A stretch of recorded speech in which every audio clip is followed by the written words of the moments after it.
Assalamualaikum warahmatullahi wabarakatuh. Kembali lagi di channel Radio Horor. Untuk kisah kali ini masih ada sebuah cerita yang ditulis oleh akun Facebooknya Doni Bermana. Dan untuk kisah yang akan saya bawakan kali ini yaitu sebuah kisah yang berjudul Sarang Hantu. Dan sebelum kita lanjut ke ceritanya, tekan dulu tombol like video ini dan jangan lupa tekan juga tombol subscribe channel ini. Dan nyalakan juga lonceng notifikasinya agar tidak ketinggalan cerita-cerita lainnya dari channel ini. Dan buat teman-teman yang pengen membaca langsung ceritanya, nanti silahkan saja kunjungi linknya yang nanti akan saya sertakan di kolom deskripsi.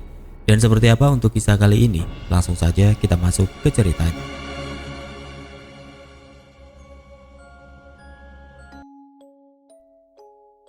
Setiap orang yang mengisi rumah tersebut selalu jatuh sakit, bahkan sampai ada yang meninggal dunia karena teror yang mereka terima saat mengisi rumah tersebut. Keramik dan tanahnya tiba-tiba terbuka. Dengan jelas terlihat pocong seorang laki-laki dan di atas dadanya ada golok cukup besar. Saat Dadan turun dari plafon rumah karena pekerjaan pemasangan instalasi listriknya telah selesai. Di saat lampu rumah akan dinyalakan, terlihat percikan api di plafon rumah yang disangka adalah konsleting listrik.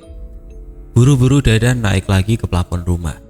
Pantas saja rumah ini tidak ada yang mau menempati. Ternyata ada kamu di sini, ucap Dadan di atas plafon. Percikan api tersebut ternyata berasal dari fosil keong buta. Keong buta itu berwarna sangat merah, seperti habis dibakar dan mengeluarkan asap cukup tebal di atas plafon. Samar terlihat sosok perempuan dari asap tersebut. Pergi kau. Jangan ganggu tempat tinggal kami, atau kamu mau sakit seperti penghuni sebelumnya, ucap perempuan tersebut. Rumah ini akan diisi bapakku. Kamu salah orang berbicara seperti itu. Kita lihat saja, kamu atau aku yang akan pergi. Bukannya tadi kamu lihat sendiri siapa penguasa rumah ini? Dia tuan kami di sini, ucap perempuan itu lagi. Gak takut, jawab Dadan sambil membawa keong buta tersebut turun ke bawah. Di saat Dadan mau turun dari plafon, keramik dan tanah di dalam rumah kembali terbuka. Sosok pocong yang saat pertama kali dilihat menutup mata, kini mata tersebut terbuka dan melotot ke arah Dadan di atas plafon rumah. Golok yang masih disarungnya perlahan terbuka sendiri. Pak, kita akan perang, ucap Dadan di atas atap. Ini adalah cerita kakek, ayah dan pamanku sebagai aktor kisah ini. 2015 di mana kisah ini terjadi. Pagi yang cerah, terbitnya sang surya selalu disambut dengan senyum manis oleh kakek. Hal yang selalu dilakukan setiap hari untuk menghirup udara jernih di pagi hari. Menyiram tanaman dan memberi makan ternak di belakang pekarangan rumah, kegiatan rutin setiap paginya sebelum ia pergi ke ladang. Assalamualaikum, ucap salam dari luar pagar halaman belakang rumah. Waalaikumsalam. Sini masuk ke dalam pintu, pagarnya tidak dikunci. Pria parubaya pun masuk ke dalam halaman. Tumben, pagi hari main ke sini. Kebetulan lewat. Saya dikabari kalau hari ini kolam ikan di Jangari mau dipanen sama penjaga bagannya. Sekalian saya mampir dulu aja ke sini, jawab pria parubaya. Dan Aang Kiki, nama lengkap kakekku. Saat itu kakekku tinggal di Cabalagung, daerah Cianjur, dan tamu pria parubaya yang datang adalah sahabat dekat kakek. Semoga hasil ikannya memuaskan ya, ucap kakek. Amin. Sebenarnya dari kemarin saya ingin main ke sini, Ang. Ada hal yang ingin saya utarakan, ucap Imam. Sebut saja namanya Iman. Ayo, kita ngobrol di dalam sambil ngopi. Tidak usah, saya buru-buru. Gini, Ang. 7 tahun ke belakang saya beli tanah di daerah Mande. Terus saya bangun rumah di sana. Terus? Saya bangun rumah itu buat dijual lagi. Hitung-hitung investasi saja. Rumahnya bagus dan setelah jadi ada yang beli. Karena saya tawarkan untuk dijual. Tapi yang beli rumah balikin lagi uangnya. Dia hanya tinggal kurang dari 1 bulan. Katanya rumah itu banyak hal di luar nalar. Dan kakek tua yang menempati rumah itu meninggal di rumah sakit. Sudah tua saja. Kita juga bakalan meninggal menyusulnya kelak.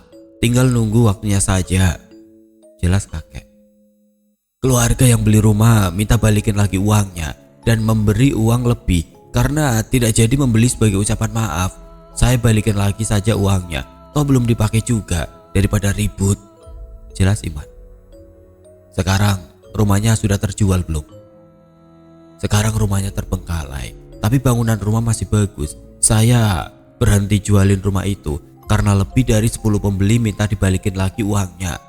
Pokoknya kurang dari 1 bulan pembeli nempatin rumah itu. Pada sakit dan banyak teror karena hal di luar nalar setiap harinya. Sekarang mau bagaimana? Tanya kakek. Kamu isi aja Ang rumahnya. Sayang mubazir. Ya sudah, ntar saya main ke sana. Jika rumah itu sudah bisa ditempati, jual lagi saja. Ini kunci rumahnya. Sudah saya bawa. Tanyain saja rumah saya yang mana, sama warga kampung di sana. Pokoknya tidak jauh dari rumah itu ada pohon beringin yang sangat besar sekali. Oh ya, rumahnya gak ada listriknya. Setiap saya ganti lampu yang rusak, lampunya mati mulu. Mungkin banyak kabel yang putus di plafon rumahnya. Gampang itu mah. Ada anak saya yang ngerti masalah listrik, jawab Kiki. Ya sudah, saya berangkat dulu. Isi saja rumahnya. Mubazir rumahnya terbengkalai. Assalamualaikum, ucap Iman sambil pamit meninggalkan Kiki. Waalaikumsalam. Singkat cerita, Kiki tidak langsung mengunjungi rumah yang disuruh untuk menempatinya. Dia pergi ke ladang terlebih dahulu. Setelah duhur, ia pulang lagi ke rumah. Makan, sholat dan setelah istirahat dirasa cukup. Baru ia pergi mengunjungi rumah kosong tersebut, menaiki ojek biar langsung sampai ke sana. Dan benar saja, di dekat rumah tersebut ada pohon beringin sangat besar. Bahkan akarnya pun bisa dipakai ayunan oleh anak kecil di kampung tersebut saat sore hari. Halaman rumah yang luas, bangunan rumah nampak bagus dari luar. Pantas saja banyak yang tertarik untuk membeli rumah tersebut. Sampurasun, ucapan salam bahasa Sunda sebelum Kiki masuk ke dalam rumah setelah membuka kunci rumahnya. Rapes. Balasan salam sangat riuh dan bergema di dalam rumah. Pantas saja, pembeli rumah ini tidak ada yang betah. Ternyata rumah ini sarang hantu. Kiki bicara sendiri di dalam rumah sambil melihat-lihat isi rumah. Jangan cuma berani tertawa, tunjukin wujudmu. Yang sopan kalau ngomong sama orang tua, ucap Kiki. Kenapa? Masalah buatmu. Perempuan berambut panjang keluar dari kamar mandi, memakai baju merah yang sudah sangat lusuh. Kelopak matanya tinggal sebelah, sebab kelopak mata satunya dipenuhi belatung. Ternyata kamu toh biang keroknya. Sosok perempuan menyeramkan tersebut malah tertawa kegirangan di depan pintu kamar mandi. Kucukur rambutmu baru tahu rasa, ucap Kiki sambil menghampiri perempuan tersebut. Kiki melangkahkan kakinya ke sosok perempuan berbaju merah tersebut. Tatapan kosong dari mata perempuan seakan mau menakuti Kiki. Kurang dari setengah meter Kiki menghentikan langkahnya. Kini mereka berdua saling bertatap muka. Tiba-tiba perempuan itu membuka mulutnya sangat lebar. Bau busuk yang sangat menyengat hidung keluar dari aroma mulutnya sambil ketawa cekikikan. Emangnya saya akan takut, mulut bau bangkai juga, ucap Kiki sambil menjambak rambut hantu perempuan di depan pintu kamar mandi. Hal tidak terduga pun terjadi saat Kiki menjambak rambut hantu perempuan. Kepala hantu perempuan itu copot dari lehernya. Tak, suara patahan tulang. Kini kepala perempuan itu terpisah dari tubuhnya. Ampun, ampun, mau apakan saya? Ucap hantu kepala perempuan yang kini dipegang tangan kanan Kiki. Kamu berhadapan sama orang yang salah, ucap Kiki sambil melempar hantu kepala perempuan yang copot dari tubuhnya ke dalam kamar mandi. Belum sampai kepala tersebut mengenai tembok kamar mandi, tiba-tiba tubuh dan kepala yang dilempar menghilang. Keluar semua, jangan hanya bisa bersembunyi. Saya hanya takut sama Tuhan, bukan sama setan seperti kalian yang bisanya cuma mengganggu manusia lemah. Hebat. Kakek tuanya itu mah harus dilawan sama Tuhan kita. Gak bakal kuat kalau kita yang melawan. Itu si Ici juga kalah, kepalanya sampai buntung. Bisik riuh sosok tanpa wujud di dalam rumah. Keluar, jangan hanya ngomong doang.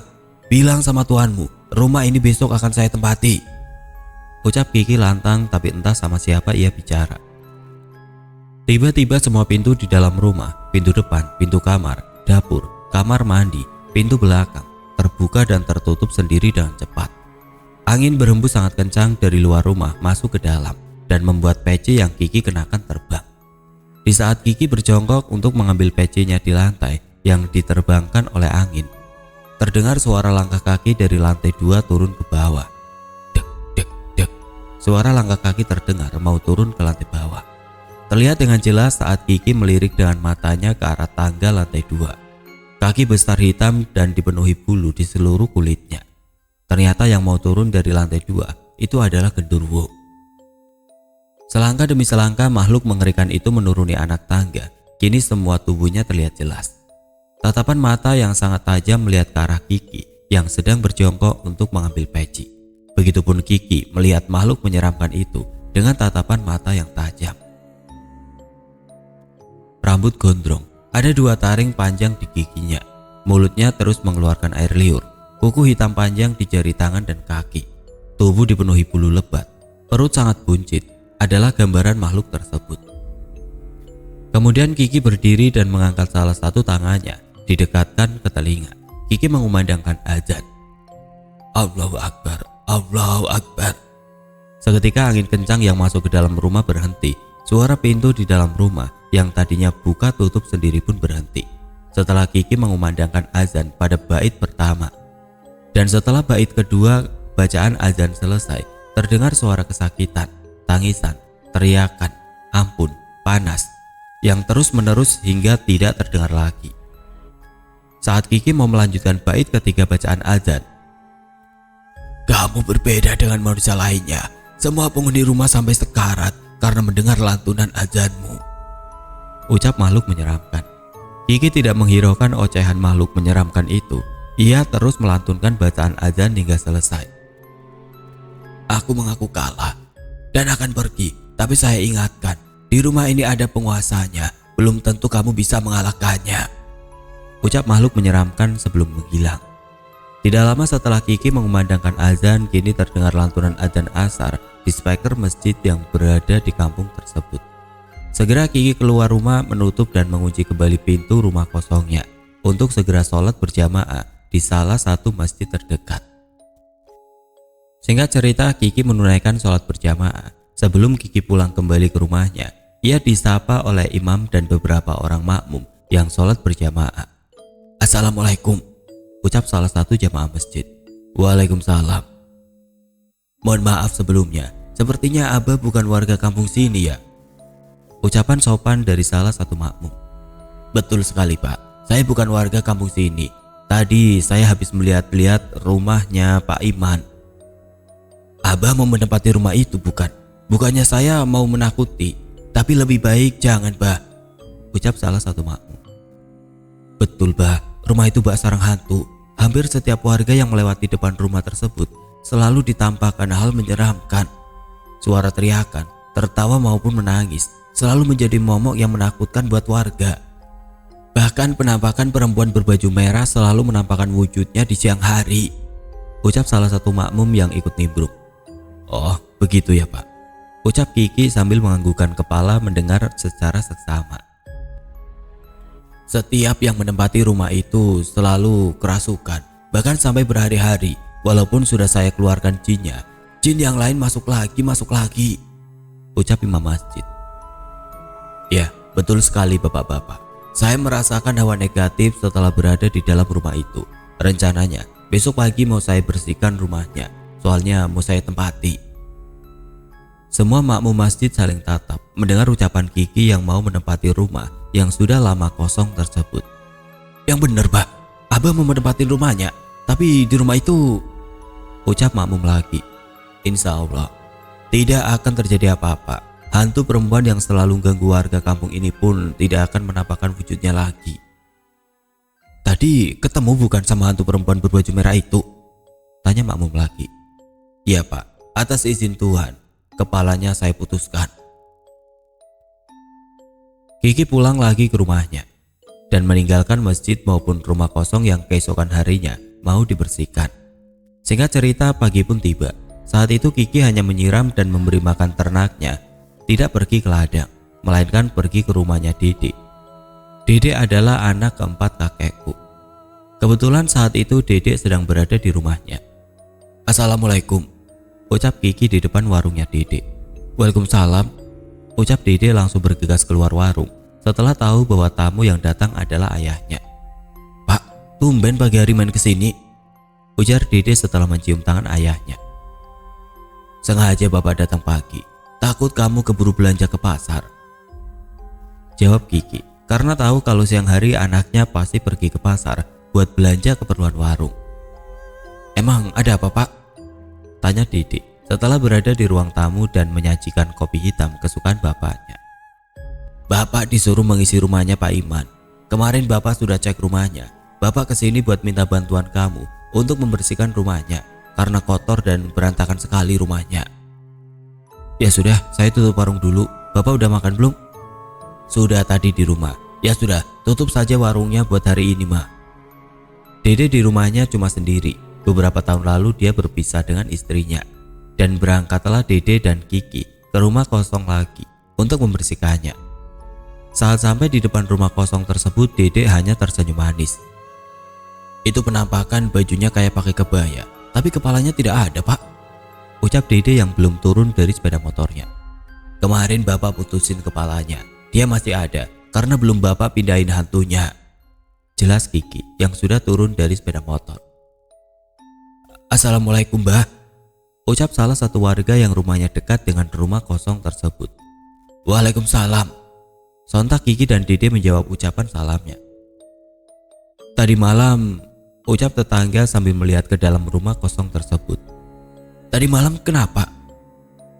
"Tadi malam ada yang ngetuk-ngetuk pintu rumah, dan bukan hanya rumah saya yang diketuk. Saat saya buka pintunya, betapa kagetnya saya. Ternyata ada hantu berbaju merah dan tidak ada kepalanya. Barusan saya juga lihat, hantunya ada di dalam rumah, tuh di balik jendela. Semua penghuni yang ada di dalam rumah belum saya pindahkan. Insya Allah ntar malam tidak ada yang mengetuk pintu rumah lagi." Kiki ikut andil dalam obrolan. "Iya, Bah, pindahin saja makhluk astralnya." Semua rumah warga yang dekat sama rumah kosong tersebut selalu dinampakin makhluk astral, apalagi kalau sudah masuk senja. Gaduh sekali di dalam rumah, seperti ada hajatan. Obrolan pun terhenti saat terdengar samar suara dari rumah. "Tuh, kakek tua datang lagi. Cepat kasih tahu Tuhan, dia bukan tandingan kita." Suara samar di dalam rumah. "Bah, saya pamit dulu," ucap tetangga yang segera beranjak pergi. Dede tidak begitu kaget mendengar maupun melihat makhluk astral yang menyeramkan, karena Dede selalu ikut mengantar kalau bapaknya ada yang meminta bantuan untuk mengusir makhluk astral. Sebelum membuka pintu kunci rumah, Kiki diam sejenak untuk membaca doa, meminta perlindungan dan kelancaran kepada Tuhan untuk membersihkan rumah kosong tersebut. Lalu Kiki membuka pintu rumahnya. "Mau pergi sendiri, diusir atau dipindahkan? Di sini bukan tempat kalian berada. Rumah ini akan saya tempati. Sekali lagi saya mendengar keluhan warga yang diganggu oleh kalian, kumakan kamu atas izin Tuhan," ucap Kiki di depan pintu dengan lantang. Dan tidak ada kejadian mistis setelah Kiki berucap sendiri. Rumah dibersihkan oleh Dede dan Kiki butuh waktu seharian untuk membersihkan rumah kosong tersebut. Sebelum mereka berdua pulang kembali ke rumah, Kiki berucap, "Besok pagi kamu beritahu Dadan. Bilang sama dia bapak mau pindah rumah. Beli kabel sama lampu sebelum ke rumah kosong ini lagi. Semua kabel dan lampunya mati. Biar Dadan saja yang bantuin pasanginnya lagi." "Iya, Pak." Dan mereka berdua pun pulang ke rumah masing-masing. Hari pun berganti. Pagi sekali Dede ke rumah Dadan untuk meminta bantuan memasang instalasi listrik di rumah kosong yang mau ditempati Kiki. Singkat cerita, Dadan tidak menolak untuk memasang aliran listrik yang kabelnya banyak yang putus. Sebelum ke rumah kosong itu, Dede dan Dadan membeli kabel dan lampu dulu di toko peralatan listrik. Singkat cerita, setelah kabel dan lampu sudah dibeli, Dadan dan Dede sampai di depan rumah kosong tersebut, yang ternyata Kiki sudah sampai duluan. Karena pintu rumah sudah terbuka. "Pasti ramai, rumahnya sarang hantu," ucap Dede seakan menakuti Dadan. Dadan hanya tersenyum mendengar ucapan Dede, dan di saat Dadan mau masuk ke dalam rumah, tepat di depan pintu langkah Dadan terhenti. Tiba-tiba lantai rumah dan tanahnya terbuka sendiri, Terlihat dengan jelas sosok seorang pria dengan kumis tebal terbaring. Pria itu dikapani dan di atas dadanya ada golok yang cukup besar. Itu adalah pocong. Dadan terdiam menyaksikan hal di luar logika tersebut untuk beberapa saat. "Kang," ucap Dede yang sudah ada di dalam.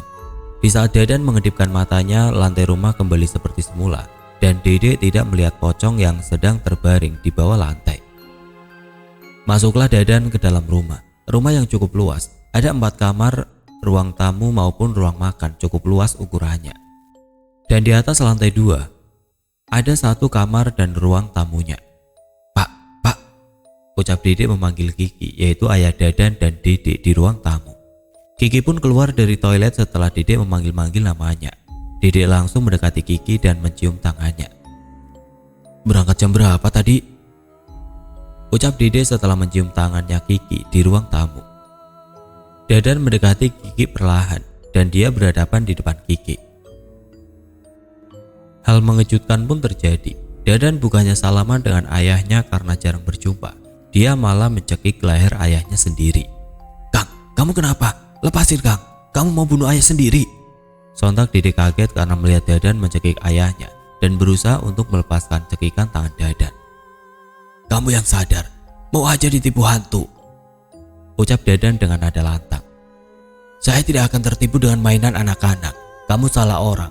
Kala mau menipuku, aku bunuh kau karena berani menyerupai ayahku." "Ampun, jangan cekik saya. Lepaskan, ampun, sakit." Tapi Dede terus berusaha melepaskan cekikannya Dadan. Takut sosok yang menyerupai ayahnya bukan hantu. "Assalamualaikum," ucap salam dari luar rumah lalu masuk ke dalam. "Tuh Dek, itu ayah kita yang asli," ucap Dadan yang masih mencekik hantu yang menyerupai ayahnya. Saat Kiki datang, sosok yang menyerupainya berubah jadi makhluk berbulu dengan wajah menyeramkan. Langsung Dadan membaca doa untuk membakar jin yang menyerupai ayahnya, dan tubuh makhluk menyeramkan itu mengeluarkan asap. "Panas, panas, ampun, jangan bakar saya," ucap jin sangat kepanasan.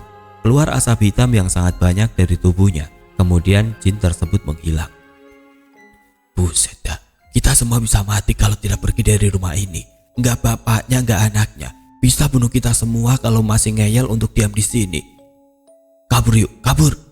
Suara ribut terdengar jelas namun tidak ada wujudnya. "Pergi kalian semua," ucap Dadan lantang, tapi entah kepada siapa ia berkata. Setelah jin yang dicekik Dadan menghilang, segera ia mendekati ayahnya untuk mencium tangannya. Dede hanya menggaruk-garukan kepala karena ia tertipu oleh jin yang menyerupai bapaknya. Tidak banyak obrolan yang dibicarakan, walaupun barusan telah terjadi hal di luar nalar antara ayah dan kedua anaknya di rumah kosong tersebut. Seakan mereka bertiga cuek saja, dan Dadan pun menaiki plafon rumah untuk mengecek dan mengganti kabel yang putus agar semua lampu rumah bisa dinyalakan kembali. Saat Dadan naik ke atas plafon rumah, hawanya begitu pengap, helaan nafas terdengar samar, menandakan di atas plafon seperti ada orang yang berkerumun dalam satu ruangan. Dadan pun membaca doa untuk mengusir dan membakar jin yang bandel karena tidak mau meninggalkan rumah yang hendak diisi ayahnya. "Ampun, ampun, panas, jangan bakar kami akan pergi." Suara gemuruh kesakitan, namun tidak ada sosoknya di atas plafon rumah. Suara teriakan minta ampun dari sosok tanpa wujud tidak terdengar lagi setelah Dadan selesai membaca doa untuk mengusir makhluk tidak kasat mata. Dan pengapnya hawa di atas plafon rumah pun normal kembali, walaupun tidak dipungkiri masih banyak pasang mata yang sangat marah memperhatikan Dadan. Tapi Dadan seakan cuek saja, walaupun ia tahu kalau makhluk astral yang masih bertahan tingkatannya lebih tinggi. Satu persatu kabel listrik diganti karena hampir semua kabelnya putus. Dadan bagian masang di atas plafon sedangkan Dede yang memasang lampunya di bawah. Jadi cepat kelar kerjaannya. "Dek, semua kabel listriknya telah terpasang. Coba nyalain KWH-nya," teriak Dadan di atas plafon. "Bentar Kang, tinggal masang lampunya." Dan setelah lampunya terpasang, Dede nyalain KWH beserta lampunya. "Tinggal lampu ruang tamu yang nggak mau menyala Kang," teriak Dede memberitahu Dadan. "Saya cek lagi. Mungkin ada yang belum nyambung kabelnya."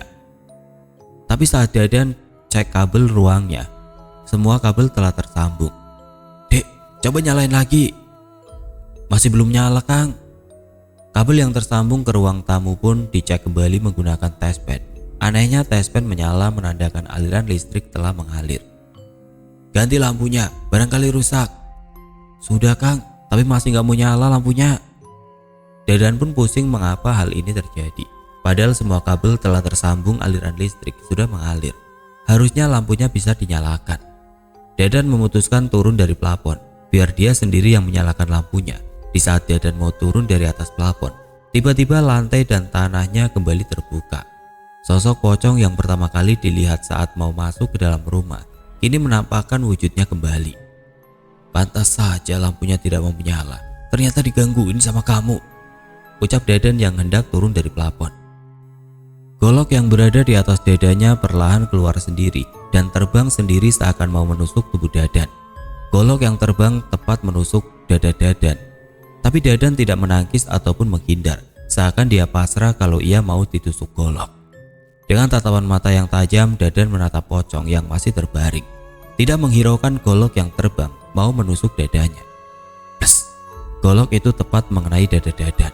Tapi goloknya tidak mampu menembus dadanya, hanya merobek baju yang ia kenakan saja. Sontak Dadan pun memegang gagang golok yang hendak menusuk dadanya, tapi tidak mampu. Dan golok pun diambil, lalu mengarahkan golok tersebut untuk menusuk pocong yang sedang terbaring. Plus, golok tersebut menusuk tanah, hanya berjarak beberapa inci dari kepala pocong tersebut, dan membuat pocong yang terbaring membuka matanya. Pocong itu melotot lalu duduk. Mau mati 2 kali rupanya, ucap Dadan. Kenapa tidak kau tusukkan golok itu ke dadaku? Bukan hanya kamu yang tidak mempan senjata tajam, ucap pocong bergema.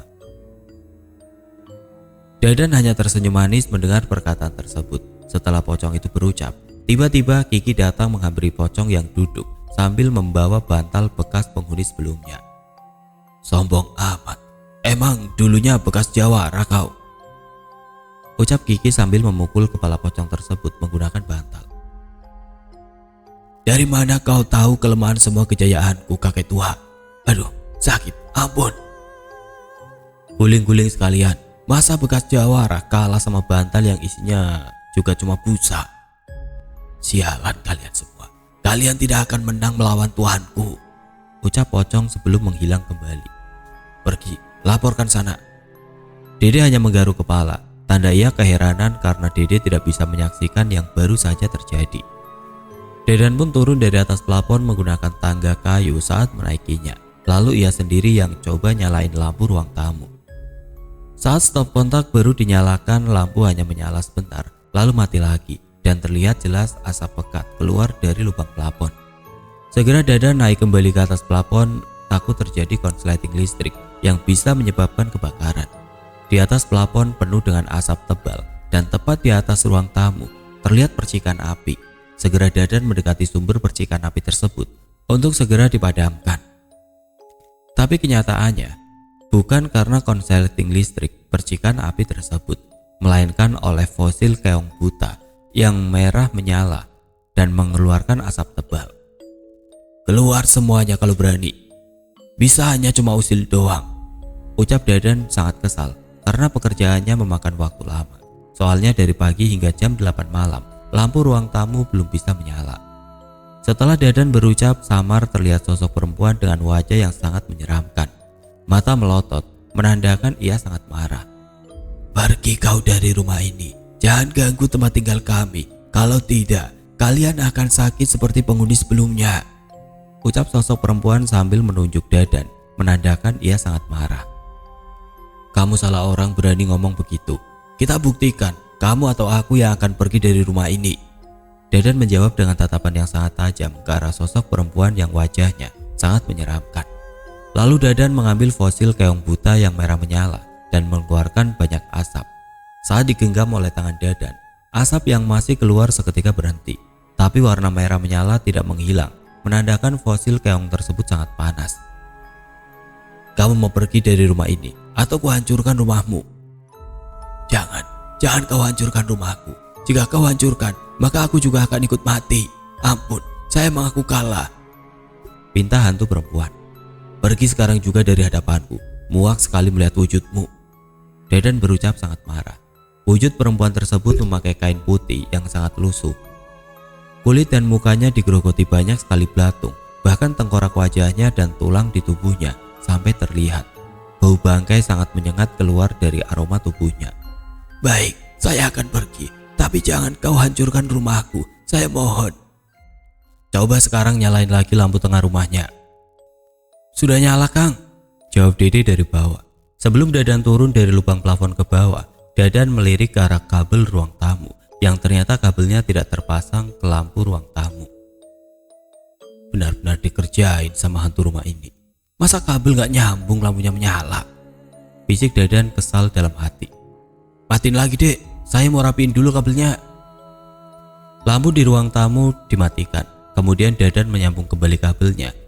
Sekarang nyalain lagi, kabelnya sudah rapi, teriak Dadan dari lubang plafon. Tapi saat lampunya tidak mau menyala saat kabel sudah terpasang rapi ke ruang tamu. Pak, mau ngerjain saya bukan? Saya capek ini istirahat. Udah tahu juga saya dikerjain, diem aja, ucap Dadan kesal sambil turun. Bapak pengen tahu saja sejauh mana kesabaranmu. Jangan marah begitu dong, jawab ayahnya sambil tersenyum bahagia melihat Dadan kesal.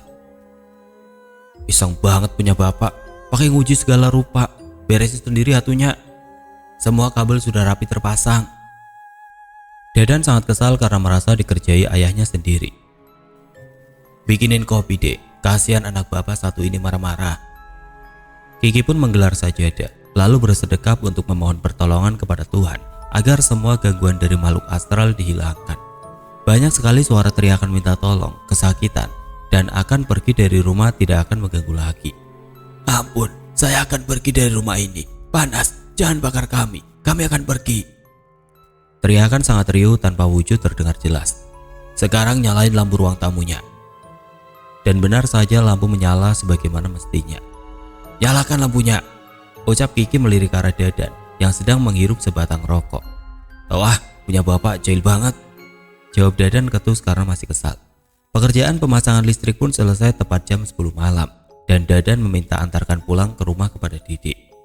Saat berada di luar rumah, jelas sekali sosok bersayap sedang terbang menunggu di luar rumah. Wujud ular tapi bersayap dan kakinya seperti manusia. Saya sudah capek, mau pulang, ucap Dadan.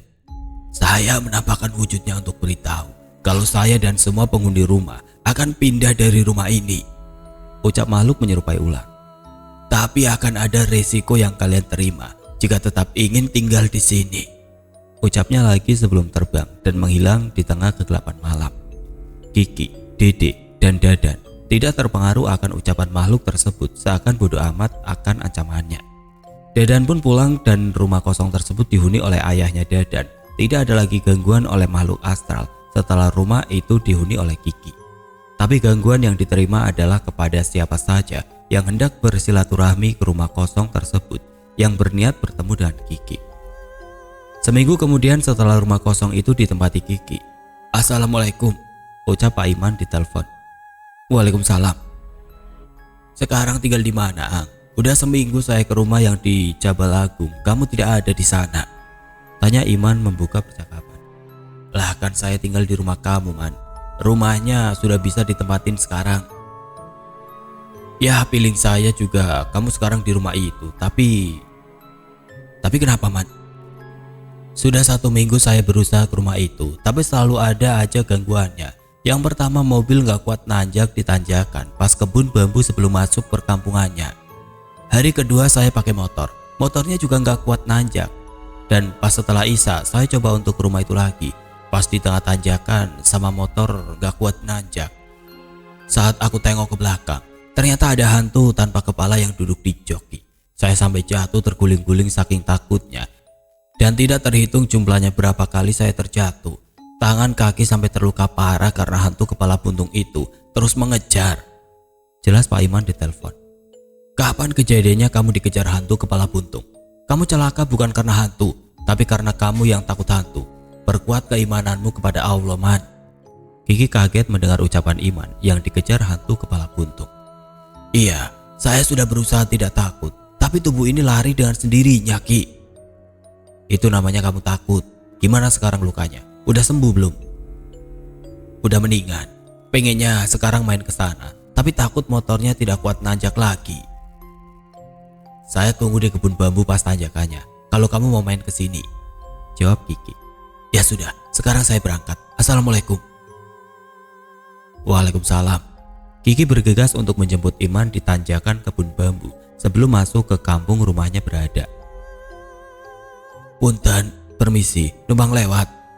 Hal yang biasa diucapkan saat hendak melewati jalan karena di warung banyak orang yang sedang ngopi dan belanja. Mangga, Bah. Mau kemana? Jawab dan tanya salah satu warga yang sedang ngopi. Mau jemput teman di tanjakan sebelah sana. Katanya tiap mau bersilaturahmi ke rumah kendaraannya tidak kuat nanjak. Kebetulan sekali, Bah. Kami sedang ngobrolin masalah ini. Tanjakan pas kebun bambu. Kalau sudah senja jadi banyak hantunya. Hantu gimana maksudnya? Ucap Kiki yang ikut duduk sejenak di warung. Tertarik akan obrolan warga. Sudah seminggu ini banyak warga yang diganggu oleh hantu. Tepat pas tanjakan kebun bambu tersebut, Bah. Saya yang habis pulang kerja sekitar jam 7 malam. Motor tiba-tiba mati pas tanjakan itu. Sudah beberapa kali dicoba untuk dinyalakan, tapi nggak mau menyala itu motor. Hingga diputuskan untuk saya dorong saja. Tapi saat saya dorong motornya, terdengar suara ketawa di kebun bambu. Langsung saya percepat dorongnya. Tapi itu motor jadi sangat berat. Saat aku tengok ke belakang, ternyata ada pocong yang duduk di motor. Wah, langsung saya lari terbirit-birit. Tidak terhitung jumlahnya saya terjatuh. Ini bekas luka saat jatuh juga belum sembuh benar. Jelas warga sambil menunjukkan bekas lukanya. Awalnya saya mengira itu cuma bohong belaka. Pikirku saat dia ceritain, itu luka karena jatuh dari motor saja, terus nyalain hantu. Setelah sholat subuh, saya selalu pergi belanja ke pasar untuk keperluan warung. Pas turunan kebun bambu, tiba-tiba ada 3 anak kecil yang nyebrang jalan. Sontak saya rem mendadak dan hampir jatuh. Kalau nyebrang lihat jalan, ucapku kesal saat motor berhenti. Tapi saat aku tengok ke pinggir jalan, itu bocah tidak ada. Dan saya baru tersadar bocah dari mana subuh begini keluar, dari pohon bambu lagi. Dan saat aku tengok ke arah pohon bambunya, tiba-tiba itu pohon bambu bergoyang sendiri. Tidak ada angin juga. Samar terlihat bayangan hitam yang mau keluar dan mengarah kepadaku. Wah, kutinggalkan itu motor terus lari menggunakan langkah 1000. Ini luka bekas jatuh saat lari, masih belum sembuh, Bah. Jelas pemilik warung yang ikut nimbrung. Kenapa harus lari? Kan jadinya celaka oleh diri sendiri. Ada gesekan waktu di mana setan menampakkan diri, paling hanya untuk sesaat, dan itu pun hanya untuk menakuti saja. Ucap Kiki sambil menyalakan sebatang rokok. Ya namanya juga takut, Bah. Ucap pemilik warung. Hati-hati, Bah, sekarang di tanjakan kebun bambu jadi banyak hantunya. Salah satu warga mengingatkan. Abah juga mau jemput ke sana karena teman Abah yang mau bersilaturahmi digangguin hantu berkepala buntung. Tuh kan, Bah, lebih baik jangan jemput, ntar celaka. Mending kita pindahin saja hantunya biar tidak ada warga yang digangguin lagi. Insya Allah hantunya bisa dipindahin. Ya kalau ngeyel hantunya, atas izin Allah ku makan itu hantu. Berani gangguin manusia dan membuat kalian celaka, ucap Kiki. Bener, Bah, mending pindahin kalau Abah bisa. Sontak semua warga yang di warung setuju. Abah tidak bisa apa-apa, tapi tidak ada yang mustahil jika Allah mengabulkan permohonan makhluk ciptaannya. Ayo, Bah, saya ikut mengantar buat jemput teman Abah. Barangkali Abah perlu bantuan. Lebih dari 10 orang jumlahnya dan ikut mengantar menjemput teman Kiki di tanjakan kebun bambu tersebut. Dan berangkatlah Kiki bersama dengan beberapa orang tersebut. Tidak memerlukan waktu lama untuk sampai ke kebun bambu pinggir jalan tersebut. Kurang lebih 15 menit berjalan kaki untuk bisa sampai. Saat sampai di kebun tersebut, tiba-tiba semua pohon bambu bergoyang, padahal tidak ada angin saat itu. Dan anehnya semua pohon bambu bergoyangnya ada yang ke arah timur, barat, selatan, dan utara. Tuh, Bah, padahal siang bolong gini, ucap warga yang mengantar. Buset tuh, kakek peot datang kemari. Mending lawan saja. Mau menang, mau kalah juga. Suara gemuruh di dalam kebun bambu. Kalian mundur. Abah mau berdoa meminta bantuan dan perlindungan kepada Tuhan. Semoga Allah mengabulkan doanya, ucap Kiki lalu bersila di pinggir kebun. Perang, kita perang lawan tuh kakek peot. Suara perintah tanpa wujud entah pada siapa. Kiki bersila dan membaca doa. Lantunan ayat suci Al-Quran keluar dari bibirnya terus-menerus.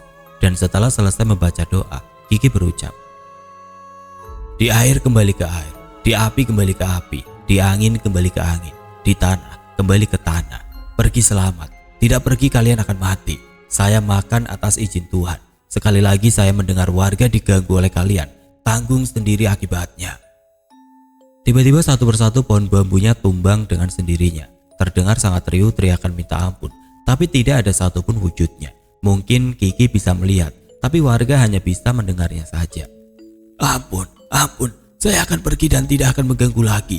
Panas, panas, tubuhku terbakar." Setelah beberapa saat teriakan kesakitan oleh makhluk tanpa wujud tidak terdengar lagi, dan hampir semua pohon bambunya tumbang. Warga hanya terdiam dan sangat kaget melihat kejadian tersebut. Bahkan ada beberapa warga yang lari, mungkin karena takut akan hal yang sedang terjadi.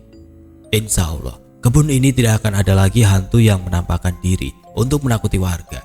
Jikapun ada yang menampakkan diri untuk menakuti, jangan takut. Lebih takutlah pada Tuhan, ucap Kiki setelah bangun dari duduk silanya. Alhamdulillah kalau gitu Mabah, ucap warga sambil menghampiri Kiki. Assalamualaikum, ucap Iman sambil menghentikan sepeda motornya. Waalaikumsalam. Sontak semua warga menjawab salam dari Iman. Jemput sayanya sampai banyak orang, Ang, ucap Iman setelah bersalaman. Tadi Abah habis ngusir hantu yang suka gangguin warga. Tuh, pohon bambunya pada tumbang. Ah, warga juga banyak digangguin. Kirain saya saja yang kena teror sama hantu di sini. Iman dan warga pun menceritakan kembali tentang kejadian teror yang diterima oleh hantu yang berada di kebun bambu pas tanjakan. Sudah, sekarang kita pulang, sebentar lagi adzan zuhur. Insya Allah tidak ada lagi teror, mau siang ataupun malam juga, ucap Kiki sambil mengajak Iman dan warga untuk pulang kembali. Kurang lebih 1 tahun rumah itu ditempati Kiki, hingga akhirnya Kiki kembali pulang ke rumahnya sendiri. Untuk sekarang entah dijual atau ditempati oleh Pak Iman rumahnya, mungkin juga dikosongkan, saya kurang tahu. Tapi jika ada waktu senggang akan saya videokan tanjakan sama rumahnya. Dan 3 tahun kemudian kakekku menghembuskan nafas terakhirnya karena usia yang sudah tua.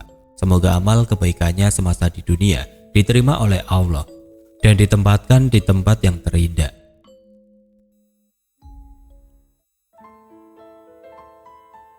Oke teman-teman, sekian untuk kisah kali ini. Bagaimana menurut kalian tentang kisah ini? Tulis komentar kalian di kolom komentar. Dan buat teman-teman yang baru bergabung, jangan lupa untuk like, komen, share, serta subscribe channel ini. Dan nantikan kisah-kisah horor berikutnya tetap di channel Radio Horor. Wassalamualaikum warahmatullahi wabarakatuh.